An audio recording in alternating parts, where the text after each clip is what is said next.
नमस्कार मैत्रिणींनो, श्री स्वामी समर्थ। मी आहे अमृता आणि माझ्या ब्लॉगमध्ये तुमचं खूप खूप स्वागत आहे। तर चला मी सुरुवातीला सांगते की हा 2 दिवसाचा ब्लॉग आहे, गुढीपाडवा आणि त्याच्या दुसऱ्या दिवशीचा। कारण गुढीपाडव्या दिवशी खूप घाई झाली त्यामुळे ब्लॉग बनवता आला नाही। जो पण व्हिडिओ बनवला होता तो मी दुसऱ्या दिवशीच्या व्हिडिओमध्ये ॲड करून टाकते। तर गुढीपाडव्याची तयारी झाल्यानंतर आम्ही गुढी उभा केली, त्याची पूजा करून घेतली आणि पोळ्याचा सण केला आणि नैवेद्य दाखवून घेतला। तर दुसऱ्या दिवशी म्हणजे आज आम्हाला जायचं होतं एका कार्यक्रमासाठी। तो कार्यक्रम म्हणजे बारशाचा कार्यक्रम, नेम सेरेमनीचा कार्यक्रम होता।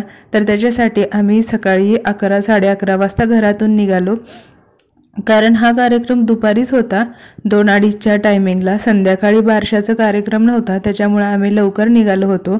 तसं तर जवळच होता घराच्या, त्याच्यामुळे जास्त वेळ लागणार नव्हता जायला फक्त एक 10 मिनिटच लागले। आणि आम्ही सकाळी आवरून मग मी, मम्मी आणि रेयांश आम्ही तिघेजण बारशासाठी गेलो। रिक्षा बुक केली होती, जवळ असल्यामुळे एक 5-10 मिनिटाचाच वेळ लागणार होता, त्याच्यामुळे आम्ही निघालो आणि लवकरच पोहोचलो। रोडवर ट्रॅफिक पण नव्हतं, त्याच्यामुळं लगेचच गेलो तिथे। आणि तिथे गेल्यानंतर सगळी बारशाची तयारी झालेली होती। पाहुणे मंडळी आणि बायका आणि बरेच जण येऊन जमा झालेले होते, पण अजून बारशाची असं कार्यक्रमाची काहीच खास तयारी झालेली नव्हते। म्हणजे बारसा व्हायला, कार्यक्रम सुरू व्हायला अजून बराच वेळ आहे असं तिथे गेल्यानंतर समजलं। तिथे गेल्यानंतर आम्ही 1-2-2.5 तास तरी बसलो।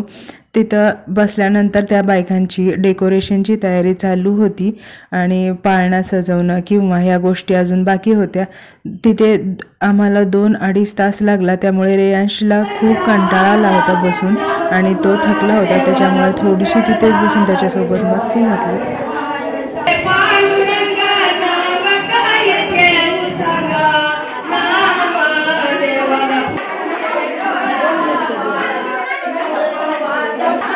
नंतर मग बारशाचा कार्यक्रम छान पार पडला। नाव हे बाळाचं ठेवलं गेलं, जिजा हे आता सध्या ट्रेंडमध्ये असलेलं नाव त्यांनी ठेवलं। नाव छान आहे, जुनं आहे, पण आता परत ते ट्रेंडमध्ये आलेलं आहे आणि अशा प्रकारे बारसं खूप छान झालं।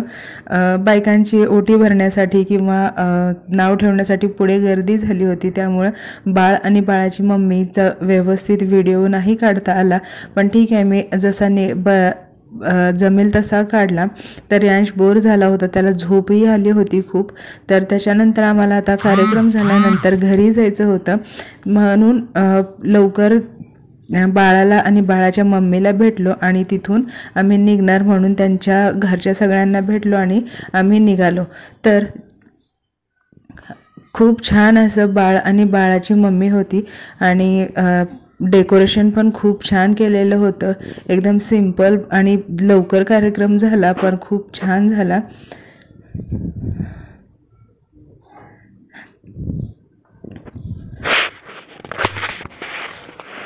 बायकांची गर्दी थोडीशी कमी झाल्यानंतर आम्ही जेवण करण्यासाठी निघालो।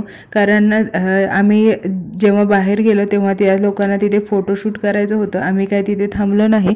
मग जेवण करून आम्हाला पण घरी लवकर जायचं होतं, तर हॉलच्या बाहेरच लॉन होतं, तर तिथे बसूनच आम्ही खाली बसूनच जेवण केलं। जेवणसुद्धा खूप छान आणि एकदम सिंपल असं छान मस्त जेवण झालं आणि तिथून आम्ही घरी निघालो। घरी आल्यानंतर त्यांनी जे गिफ्ट दिलं होतं, रिटर्न गिफ्ट, ते बघितलं ओपन करून। तर त्यांनी चिनी मातीचा पॉट दिला होता छोटासा, दही वगैरे बनवण्यासाठी। खूप छान वाटला आणि मला सुद्धा आवडला, खूप छान दिसायला होता।